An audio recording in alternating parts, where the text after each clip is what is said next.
کیا مروجہ انداز پر جشن ولادت صحابہ، تابعین، تبع تابعین کے ادوار میں بھی منایا جاتا تھا؟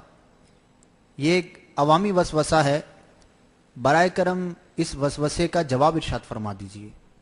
میرے بھائی دیکھو، ہر کام جو ہے اس میں یہ دلیل نہیں لی جائے گی کہ صحابہ کرام علیہ رضوان نے وہ کام کیا یا نہیں کیا۔ دراصل اصول یہ کہ ہر وہ کام جائز ہے جس کا اللہ و رسول عز و جل و صلی اللہ تعالی علیہ وآلہ وسلم نے منع نہ فرمایا۔ تو مروجہ انداز جشن ولادت شریعت میں منع نہیں ہے۔ ہر کام میں یہ دلیل نہیں لی جائے گی کہ صحابہ نے یہ کیا یا نہیں کیا۔ میں بھی کہتا ہوں ٹھیک کہا انہوں نے، ہر کام میں دلیل نہیں لی جائے گی۔ دنیا کے کئی کام ہیں جو صحابہ نے نہیں کیا، ہم کرتے ہیں۔ دنیا کے کئی کام ہیں جو صحابہ نے نہیں کیے، ہم جہاز میں سفر کرتے ہیں، سائیکلیں چلاتے ہیں، گاڑیاں چلاتے ہیں، یہ صحابہ نے نہیں کیا۔ لیکن جس کام کو دین محمد کہو گے، اگر وہ کام نبی اور اس کے صحابہ نے نہیں کیا، رب محمد کی قسم وہ دین نہیں ہو سکتا۔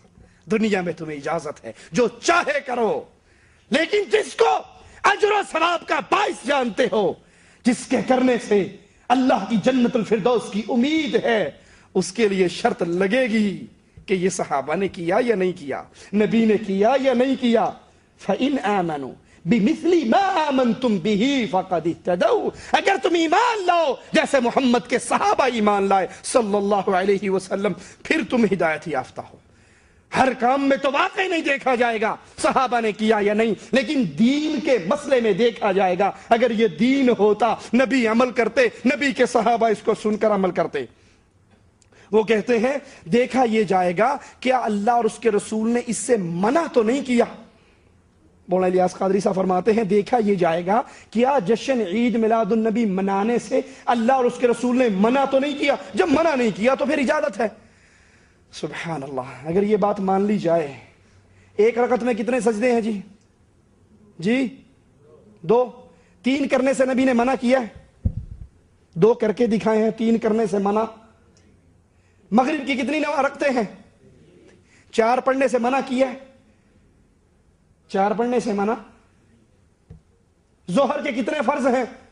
6 پڑھنے سے منع کیا ہے۔ رمضان کے کتنے روزے ہیں؟ 30، زیادہ سے زیادہ 30، 35 رکھنے سے منع کیا ہے۔ بیت اللہ کا طواف کرتے ہوئے کتنے چکر مارنے پڑتے ہیں؟ 7، 9 مارنے سے منع کیا ہے۔ صحیح کے کتنے چکر ہیں؟ 7، 10 مارنے سے منع کیا ہے۔ رمی، جمرات کو رمی کرتے ہوئے کتنی مارتے ہیں؟ 7، 20 مارنے سے منع کیا ہے۔ اگر یہ دروازہ کھولو گے تو پھر کوئی چیز بھی باقی؟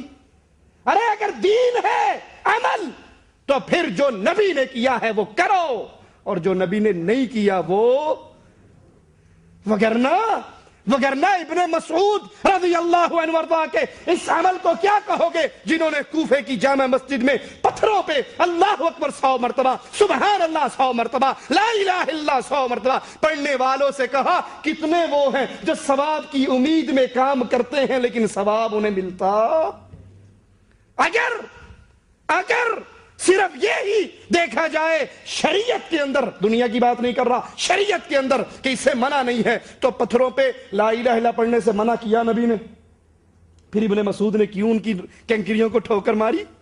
کیوں کہا ابھی تو نبی کے برتن نہیں ٹوٹے؟ ارے شریعت نام ہے، قال اللہ وقال الرسول، اللہ نے یہ کہا اور امام الانبیاء نے یہ کر کے دکھایا، صحابہ نے اس پہ عمل کر کے دکھایا۔ یہ لڑی سلسلہ ہم تک پہنچ رہا ہے، جو نبی نے نہیں کیا وہ دین نہیں بن سکتا۔ دلیل دیتے ہیں مولانا الیاس قادری، کہتے ہیں دلیل یہ ہے اگر تم کہو صحابہ نے نہیں کیا تو پھر نہیں کریں گے، تو دلیل یہ ہے کہ صحابہ کے دور میں پنکھے تھے؟ سبحان اللہ، ماشاء اللہ۔ کیا صحابہ کے دور میں لائٹیں تھی؟ کیا صحابہ کے دور میں گاڑیاں تھی؟ ہم ان بتیوں اور بلبوں کی روشنی میں بیٹھے ہوئے ہیں۔ ان دنوں پنکھے بھی نہیں تھے، اب پنکھے کجا، اے سی کا سلسلہ ہے۔